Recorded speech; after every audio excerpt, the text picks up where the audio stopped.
नून league Punjab पार्लिमानी party का इजलास, हुकूमत से नर्म गोशा रखने वालों के खिलाफ खूब निकाली गई भड़ास। बेशतर अरकान की कायमा कमेटी से फारी इस्तीफों की हिमायत। कहा कुछ लोग फंड्स के लिए लोटे बन गए, जो इस्तीफा नहीं देना चाहते वो पार्टी में ना रहे। सारी कयादत अंदर, स्पीकर की मिलनसारी का क्या करना है। उधर शहबाज शरीफ कमर दर्द के बायस नवाज शरीफ से मिलने ना जा सके।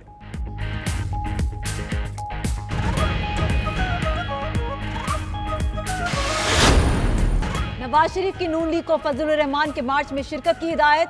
जेल से फजलुर रहमान को खत में भी साथ देने की यकीन दहानी करा दी। कैप्टन सफ्तर की भी नवाज शरीफ से मुलाकात के बाद तस्दीक। बोले मौलाना इमामत करेंगे, वो तकबीर पढ़ेंगे और पीछे पूरी कौम होगी। ये धरना नहीं आजादी मार्च है, जिससे बहुत कुछ चला जाएगा।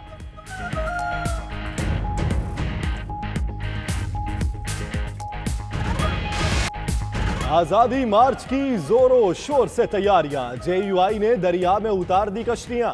जमीनी रास्ते बंद किए गए तो दरिया के जरिए मंजिल पर पहुंचेंगे। कारकुनों की दरियाई सिंध में कश्तियों पर रिहर्सल। धरने से निपटने के लिए इस्लामाबाद पुलिस ने भी मशकें शुरू कर दी।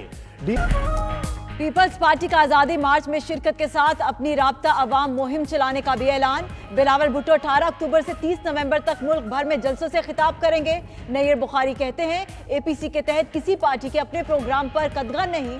कमर जमान कायरा ने कहा मौलाना जहां कहेंगे उनके साथ शामिल होंगे। मौला बख्श चांडियो बोले हुकूमत को रवाना करने का मुश्तरका प्रोग्राम है।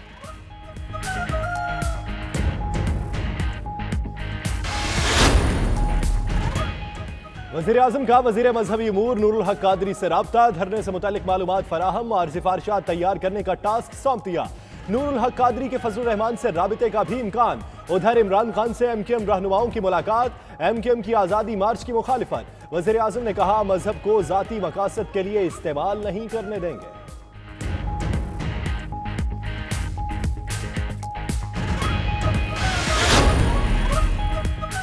मौलाना के धरने को सबने मुस्तरद कर दिया। हुकूमत को कोई परेशानी नहीं। गवर्नर पंजाब चौधरी सरवर का कहना है अवाम जानते हैं ये धरने का नहीं इत्तेहाद का वक्त है। डिप्टी स्पीकर कासिम सोरी बोले मजहब के नाम पर लोगों को बहकाकर इस्लामाबाद बंद करने की इजाजत नहीं देंगे। हलीम आदिल शेख ने कहा मदारिस के बच्चों को मार्च का हिस्सा नहीं बनाया जाएगा।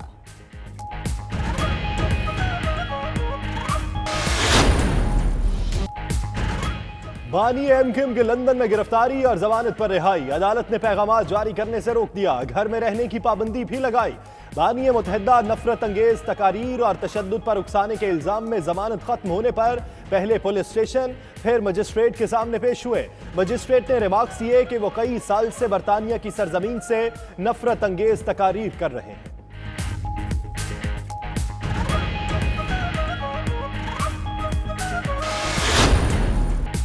नवाज शरीफ को चौधरी शुगर मिल्स केस में भी गिरफ्तार करने का फैसला। नैब को वारंट गिरफ्तारी मौसूल। नवाज शरीफ को कल बाज़ाब्ता तौर पर गिरफ्तार करके एहतसाब अदालत में पेश किया जाएगा। उधर फ्लैगशिप रेफरेंस में नवाज शरीफ की बरीयत के खिलाफ अपील में नैब ने मुतफर्रिक दरख्वास्त दायर कर दी। नवाज शरीफ, हुसैन और हसन नवाज के गोशवारों का रिकॉर्ड दरख्वास्त में शामिल।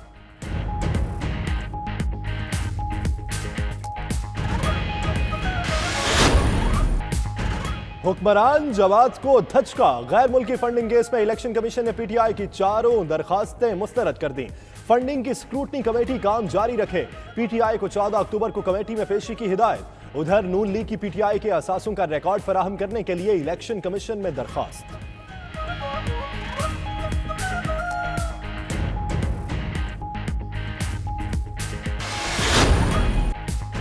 सदारती रेफरेंस के खिलाफ दरख्वास्तों की केस।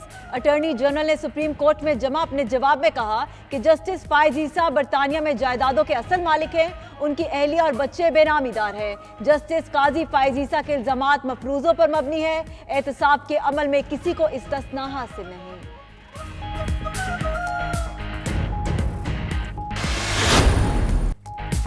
वज़ीर आज़म इमरान खान की ज़ेर सदारत हुकूमत की मुआशी टीम का इजलास। वज़ीर आज़म को 687 बीमार सनतों की बहाली के लिए इक़दामात पर ब्रीफिंग। वज़ीर आज़म की मनसूबाबंदी के तहत यूनिट्स को 60 दिन के अंदर बहाल करने की हिदायत। कहते हैं मुआशी निज़ाम को मुस्तहकम बुनियादों पर चलाना अव्वलीन तरजीह है, जिससे रोजगार के मौके पैदा होंगे, सरमायाकारों का एतमाद बढ़ेगा।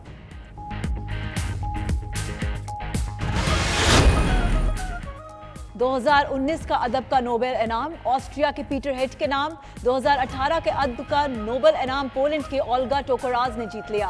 नोबेल कमेटी ने ऐलान कर दिया, गुज़िश्ता बरस अदब के नोबेल प्राइज का ऐलान नहीं किया जा सका था।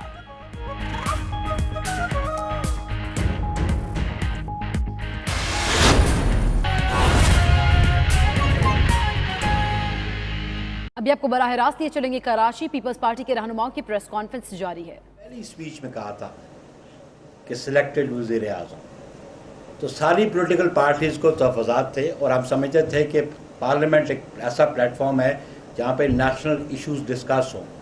लेकिन बड़ी बदकिस्मती की बात कि पार्लियामेंट को इनफेक्टिव कर दिया गया। लेजिस्लेशन पार्लियामेंट में नहीं आ रही, हुकूमत ऑर्डिनेंस के ज़रिए चलाई जा रही है और मैं समझता हूँ जो इन्फ्लेशन है, जो अनएम्प्लॉयमेंट है, वो आप देख लें कि उसकी क्या सूरत हाल है। तो हम समझते हैं कि पार्लियामेंट की उसकी अपनी प्रेजेंस देख लें प्राइम मिनिस्टर की। आप कंपैरिजन कर लें कि पाकिस्तान पीपल्स पार्टी के दौर में जो हमारे प्राइम मिनिस्टर थे उनकी प्रेजेंस पार्लियामेंट में कितनी थी।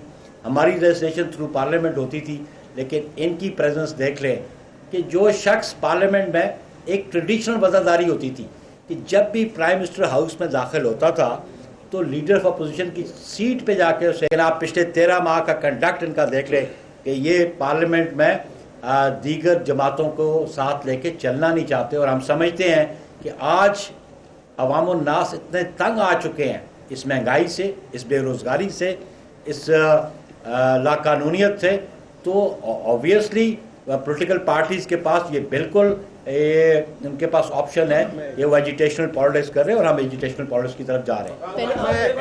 एक मिनट यार, एक मिनट प्लीज, मैंने उनका आपकी इजाज़त से देखिए, गुजारिश ये है कि हम क्या कर रहे हैं, हम मार्च में शामिल हो रहे हैं।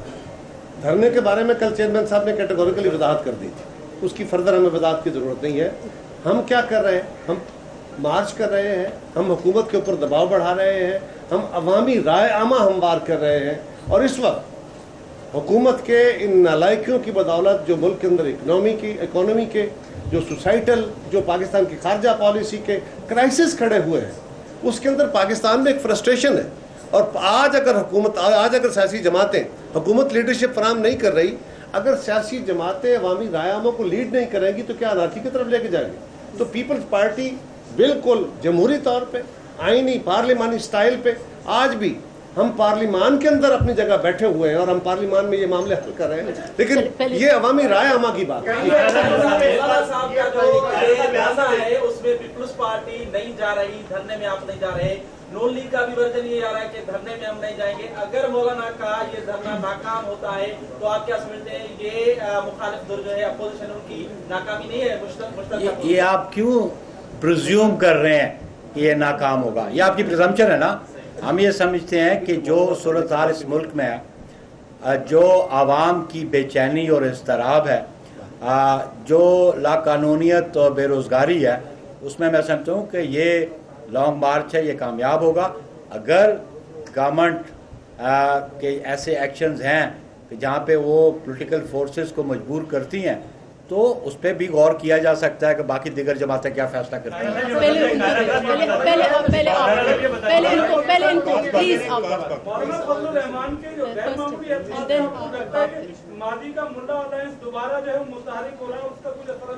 इस बारे में देखें, चेयरमैन साहब के बाद कल बड़ा कैटेगोरिकली स्टेटमेंट आ चुका है और वो मैं समझता हूँ अब उसको मुझे एलोबरेट करने की जरूरत नहीं है, जो चेयरमैन साहब ने कल फरमा दी है।